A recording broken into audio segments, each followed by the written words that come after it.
نفس الحسين ابو ريشتين اسمك كبير يا بالفضل كان اللواء وہاں پہنچ کر قبیلہ کے 3 سرداروں سے جو بڑے درجے کے سمجھے جاتے تھے گفتگو فرمائی اور اللہ کے دین کی طرف بلایا اور اللہ کے رسول کی یعنی اپنی مدد کی طرف متوجہ کیا، مگر ان لوگوں نے بجائے اس کے کہ دین کی بات کو قبول فرماتے یا کم سے کم عرب کی مشہور مہمان نوازی کے لحاظ سے ایک نووارد مہمان کی خاطر مدارات کرتے، صاف جواب دے دیا اور نہایت بے رخی اور بد اخلاقی سے پیش آئے، ان لوگوں نے یہ بھی گوارا نہ کیا کہ آپ یہاں قیام فرما لیں۔ جن لوگوں کو سردار سمجھ کر بات کی تھی کہ وہ شریف ہوں گے اور محض گفتگو کریں گے، ان میں سے ایک شخص بولا کہ آؤ آپ ہی کو اللہ نے نبی بنا کر بھیجا ہے۔ دوسرا بولا کہ اللہ کو تمہارے سوا کوئی اور ملتا ہی نہیں تھا جس کو رسول بنا کر بھیجتے۔ تیسرے نے کہا میں تجھ سے بات کرنا نہیں چاہتا، اس لیے کہ اگر تو واقعی نبی ہے جیسا کہ دعویٰ ہے تو تیری بات سے انکار کر دینا مصیبت سے خالی نہیں،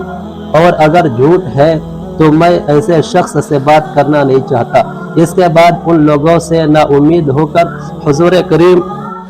صلی اللہ علیہ وسلم نے ان لوگوں سے بات کرنے کا ارادہ فرمایا کہ آپ تو ہمت اور استقلال کے پہاڑ تھے، مگر کسی نے بھی قبول نہ کیا، بلکہ بجائے قبول کرنے کے حضور صلی اللہ علیہ وسلم سے کہا کہ ہمارے شہر سے فوراً نکل جاؤ اور جہاں تمہاری چاہت کی جگہ ہو وہاں چلے جاؤ۔ حضور صلی اللہ علیہ وسلم جب ان سے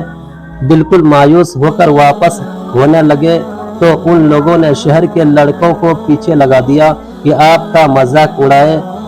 تالیاں پیٹے، پتھر مارے، حتیٰ کہ آپ کے دونوں جوتے خون کے جاری ہونے سے رنگین ہو گئے۔ حضور صلی اللہ علیہ وسلم اسی حالت میں واپس ہوئے۔ جب راستے میں ایک جگہ ان شریروں سے اطمینان ہوا تو حضور صلی اللہ علیہ وسلم نے یہ دعا مانگی،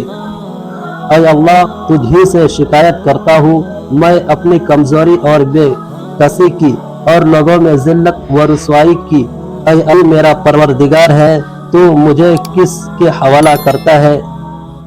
مالک الملک کی شان قہاری کو اس پر جوش آنا ہی تھا کہ حضرت جبرائیل علیہ السلام نے آ کر سلام کیا اور عرض کیا کہ اللہ تعالیٰ نے آپ کی قوم کو وہ گفتگو جو آپ سے ہوئی سنی اور ان کے جوابات سنے، اور ایک فرشتہ کو جس کے متعلق پہاڑوں کی خدمت میں ہے آپ کے پاس بھیجا ہے کہ آپ جو چاہے اس کو حکم دے۔ اس کے بعد اس فرشتے نے سلام کیا اور عرض کیا کہ جو ارشاد ہو میں اس کی تعمیل کروں، اگر ارشاد ہو تو دونوں جانب کے پہاڑوں کو ملا دوں جس سے یہ سب درمیان میں کچل جائے، اور جو سزا آپ تجویز فرمائے۔ حضور صلی اللہ علیہ وسلم کے رحیم و کریم ذات نے جواب دیا کہ میں اللہ سے اس کو امید رکھتا ہوں کہ اگر یہ مسلمان نہیں ہوئے تو ان کی اولاد میں سے ایسے لوگ پیدا ہو جو اللہ کی پرستش کرے اور اس کی عبادت کرے۔ یہ ہے اخلاق اس کریم ذات کے جس کے ہم لوگ نام لیوا ہے۔ ہم ذرا سی تکلیف سے کسی کی معمولی سی گالی دینے سے ایسے بھڑک جاتے ہیں کہ پھر عمر بھر اس کا بدلہ نہیں اترتا، ظلم پر ظلم اس پر کرتے رہتے ہیں اور دعویٰ کرتے ہیں کہ اپنے محمدی ہونے